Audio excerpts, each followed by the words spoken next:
வணக்கம் நட்புகளே. இன்னைக்கு ஒரு குட்டி கதை. ஒரு நாட்டு மன்னருங்க அதிகாலை வேளையில தூங்கிட்டு இருக்காரு. திடீர்னு எந்திரிக்கிறாரு. திடுக்கிட்டு எந்திரிக்கிறாரு. பீதியா இருக்கிறாரு. ஏன்னா அவர் கண்ட கனவு அந்த மாதிரி. அவரு அவர் வாயில இருக்க பழெல்லாம் கீழே விழுந்து பொக்கவாய் ஆன மாதிரி கனவு காண்றாரு.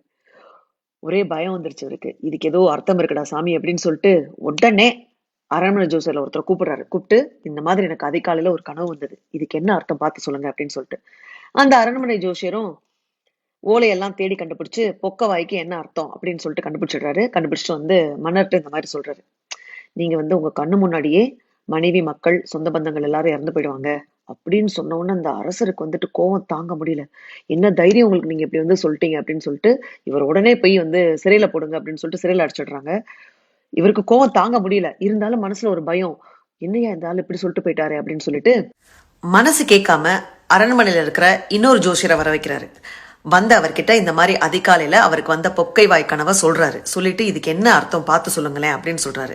இப்ப வந்த ஜோசியருக்கு முன்னாடி ஒரு ஜோசியர் வந்ததோ அவரை மன்னர் சிறையில் அடைச்ச விஷயமோ எதுவுமே தெரியாது. இவரும் திரும்ப போய் ஓலையெல்லாம் தேடி கண்டுபிடிச்சு மன்னர்கிட்ட வந்து இந்த மாதிரி சொல்றாரு.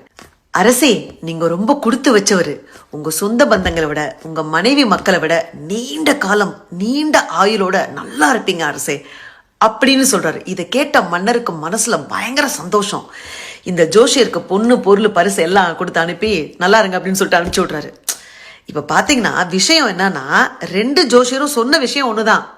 ஆனா சொன்ன விதம் தான் வேற. முதல் ஜோஷியர் என்ன சொன்னாரு? மன்னா, நீங்க உயிரோட இருக்கும் போதே உங்களை சுத்தி இருக்கிற எல்லாரும் செத்து போயிடுவாங்க அப்படின்னு சொன்னாரு. ரெண்டாவது ஜோஷியர் என்ன சொன்னாரு? மன்னா, உங்களை சுத்தி இருக்கிற எல்லார விட நீங்க நீண்ட ஆயுளோட நல்லா இருப்பீங்க அப்படின்னு சொன்னாரு. எவ்வளவு வித்தியாசம் பாருங்களேன் சொன்ன முறையில. இதே மாதிரிதாங்க நம்ம வாழ்க்கையில மற்றவங்க கிட்ட நம்ம பேசும்போது நம்ம உபயோகப்படுத்துற வார்த்தை இருக்கு தெரியுமா? அந்த வார்த்தைகள் தான் நம்ம வாழ்க்கைய செழிக்க பண்ணுமா சீரழிக்குமா அப்படின்னு முடிவு பண்ணும்.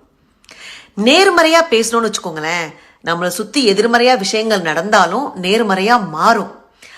அதே போல எதிர்மறையாவே பேசணும்னு வச்சுக்கோங்களேன், நம்மளை சுத்தியே நேர்மறை அதிர்வலைகள் இருந்தாலும் அது எதிர்மறையா மாறி போயிடும், நம்ம வாழ்க்கைய சீரழிச்சிடும். கஷ்டமான விஷயத்த நம்ம சொல்லணும்னா கூட நாசுக்கா நல்ல விதமா மத்தவங்க மனசு நோகாத மாதிரி சொன்னோம்னு வச்சுக்கோங்களேன், அந்த இடத்துல உறவு மேம்படும், விரிசல் ஏற்படாது, நட்பு பலப்படும், பிரிஞ்சு போக மாட்டோம் இல்லைங்களா? ஆகவே நட்புகளே, நம்மளுடைய எண்ணங்களும் சொற்களும் நேர்மறையா இருக்கிற பட்சத்துல நம்மளுடைய செயல்களும் நம்மளை சுத்தி இருக்கிற நடக்கிற விஷயங்களும் கண்டிப்பா நேர்மறையா தான் இருக்கும். வாழ்க்கை வாழ்வதற்கே நேர்மறை எண்ணங்களோடு கூடிய வார்த்தைகளை பேசி நட்புறவான வாழ்வை நிம்மதியாய் வாழ்ந்துதான் பார்ப்போமே. நன்றி, வணக்கம்.